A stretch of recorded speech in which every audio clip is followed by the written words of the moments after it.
What's actually just as important as learning to make smoothies is learning to fit them into your routine.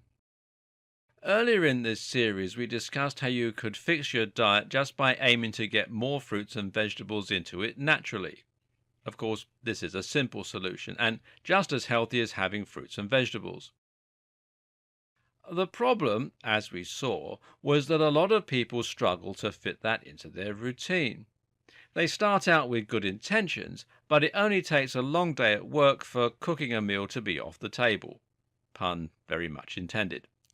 Likewise, if you're on the train and all you can buy for lunch is a processed sandwich, that won't leave you with much choice but to break the healthy diet. Smoothies are effective because they're easier to fit into a normal routine. But they're not perfectly easy, and from time to time you'll find that they can still seem like too much work, too much mess, and too much effort. This is particularly true considering that you don't just have to make the smoothie, but you also have to clean the smoothie maker, you have to source the fruits and vegetables, and generally put a lot of time and work into preparing them. And they're expensive. The objective here, then, is to make sure we're set up to win. You need to make sure that it's easier to stick with your smoothie plan than it is to cheat on it and skip them. And this video will help you to do exactly that. Now, the first thing to do to minimize the amount of work you have for yourself is by using the right equipment. Front and center is that smoothie maker itself. A good smoothie maker, blender, food processor, or juicer should be highly powerful. You want to have the confidence of knowing that you can throw in any combination of fruits and vegetables, within reason, and it won't break or get stuck in the process. You want it to be fast, and you want it to not make a mess. What's also very important, though, is that you have to minimize the amount of washing up you have to do for yourself. The big problem here is that smoothie makers are often very inconvenient to wash and clean. This is true in particular thanks to their blades, which are awkward to reach and which rotate when you try to grip them. These factors combine to make cleaning out your blenders a right royal nightmare. Fortunately, some newer models have been designed with this in mind and feature blades that are easy to remove or which don't come into direct contact with the pulp and thereby stay cleaner.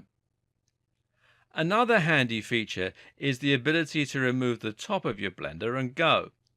The first product to get famous for doing this was the NutriBullet, but its popularity has spawned countless copycats. The idea is simply that you have a blender and a water bottle combined in a single product, meaning that you don't have a separate glass to wash up.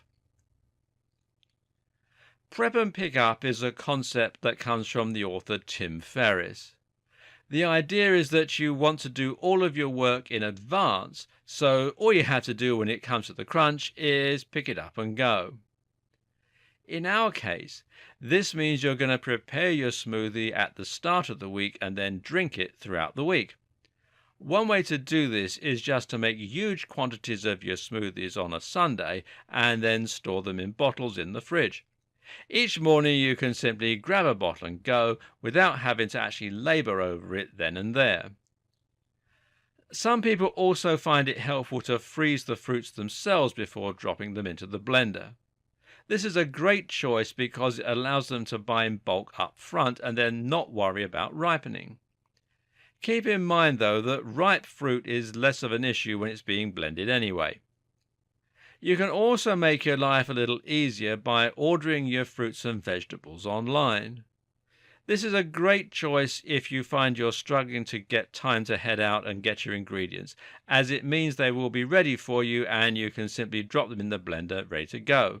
You can also make savings this way. But a note here, if you're interested in making savings on your fruits and vegetables, then the very best way to buy them is from a farmer's market. If you happen to have one near you, then make sure you take full advantage of it. You can also make your smoothies a little easier in numerous other ways. Using a pure fruit juice, for instance, can save you time and effort, and so too can using purees and canned fruits. These are especially useful for things like pineapples, peaches, and cranberries. Why?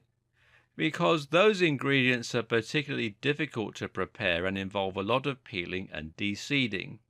By using a tinned fruit, you have it ready to go in a form that is soft and easy to blend.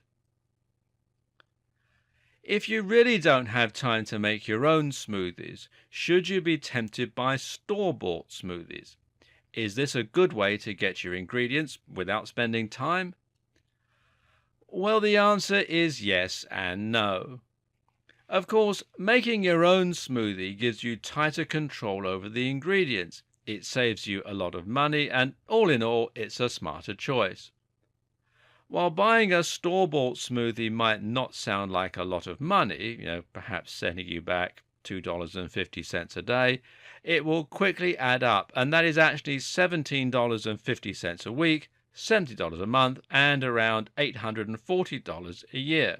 But then again, if you normally get a coffee every morning, then you can swap it for a smoothie and spend just as much while getting health benefits instead of fueling yourself with that wired feeling that you get from coffee. If buying smoothies in town is the only way you can stick with it, then it's money well spent. But do be very careful to check the ingredients thoroughly. Just because the makers brag about how many whole fresh fruits they put in, that doesn't mean they haven't also flooded it with sugar, additives, and other things. Do your research carefully.